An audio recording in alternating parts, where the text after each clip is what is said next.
అందరికీ good morning. Welcome to భాషా forex. And ఇప్పుడు ఇండియాలో టైం వచ్చేసి మార్నింగ్ చూస్తున్నారు కదా 3:39 అయిందండి.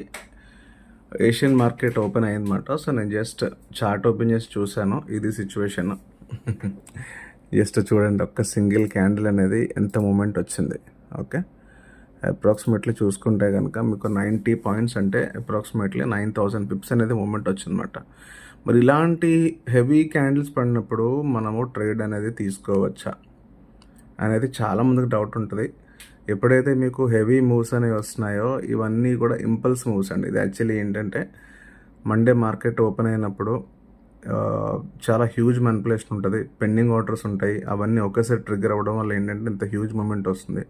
అండ్ దట్టు ఏంటంటే వార్ ఒకటి జరుగుతుంది కదా, సో వారు కూడా ఈ మార్కెట్ మీద ఇంపాక్ట్ అనేది చూపించింది అనమాట ఈరోజు. సో నేను జస్ట్ అలా కూర్చొని అబ్జర్వ్ చేస్తున్నాను.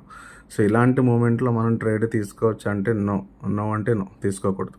సో మరి ఏం చేయాలి? సో మనం ఏదైతే మనకు ట్రెండ్ లైన్ అనేది గీసుకున్నామో, రైట్, ఇక్కడ మీకు ఒక వైట్ కలర్ లైన్ కనిపిస్తుంది కదా, ఈ వైట్ కలర్ లైన్ కనిపిస్తుంది కదా. సో మార్కెట్ అనేది పుల్ బ్యాక్ రావాలి. ఓకే, పుల్ బ్యాక్ వచ్చి ఒక స్ట్రక్చర్ అనేది క్రియేట్ చేయాలన్నమాట. సో స్ట్రక్చర్ ఎలా క్రియేట్ చేయాలంటే కనుక ఇలా ఒక సైడ్ వేస్ వచ్చో లేకపోతే సంథింగ్ ఏదో అయ్యో ఒక మార్కెట్ స్ట్రక్చర్ అనేది క్రియేట్ అయిన తర్వాత ఒక రెడ్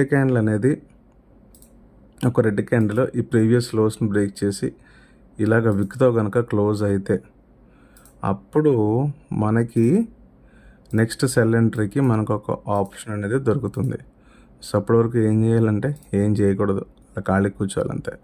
సో ఇలాంటి మూవ్స్లో ఎస్ ఇలాగ మనకు ఒక స్ట్రక్చర్ ఫామ్ అయితే కనుక ఆ నెక్స్ట్ వచ్చే క్యాండిల్ అనేది దీని ఒక లోన్ బ్రేక్ చేసుకొని ఈ క్యాండిల్ యొక్క లోన్ బ్రేక్ చేసుకొని విత్ విక్ అప్పర్ విక్ వేసుకొని ఈ క్యాండిల్ యొక్క లోన్ బ్రేక్ చేసుకుంటే కనుక అప్పుడు మనం ఒక సెల్లోకి ఎంటర్ అవ్వచ్చు. అప్పటి వరకు ఏం చేయకుండా చేతులు కట్టుకుని కూర్చోవాలి. సో కంగారు పడి ఏదో ఒక రకంగా డబ్బులు తీసేద్దామని కూర్చుంటే కనుక డబ్బులు తీయడం కాదండి, ఉల్టా డబ్బులు పోతాయి. ఓకే, ఇలాంటి ఇంపల్స్ మూవ్స్ వచ్చినప్పుడు ఏంటంటే సో మనం వెయిట్ చేయాలి. ఒక ప్రాపర్ మార్కెట్ స్ట్రక్చర్ క్రియేట్ అయిన వరకు కూడా మనం వెయిట్ చేయాలి. until or unless don't try to enter into the trade. Why? Because these moves are very risky and these all are called as impulse moves. And ఇలాంటి టైంలో మన మార్కెట్లోకి ట్రేడ్లోకి ఎంటర్ అవ్వకూడదు. So be patience. Okay, success అయ్యే ప్రతి ట్రేడర్కి కూడా first ఉండాల్సిన క్వాలిటీ ఏంటంటే పేషెన్స్ అండి, ఓపిక. సో మీరు అనుకున్న లెవెల్ దగ్గరికి వచ్చి అక్కడ ఒక స్ట్రక్చర్ క్రియేట్ చేసిన తర్వాత మాత్రం మీరు ట్రేడ్లోకి ఎంటర్ అవ్వగలరు. ఏదో ఒక రకంగా మనం మనీ తీసేద్దామని చెప్పేసి కూర్చున్నామంటే మాత్రం మనీ 200% పోతాయి. ఓకే, సో నేను జస్ట్ స్ట్రక్చర్ కోసం క్రియేట్ చేస్తున్నాను. అసలు మార్నింగ్ చూద్దాం మార్కెట్ ఎలా ఉందని చెప్పేసి నేను 3:30కి లేచి కూర్చున్నాను.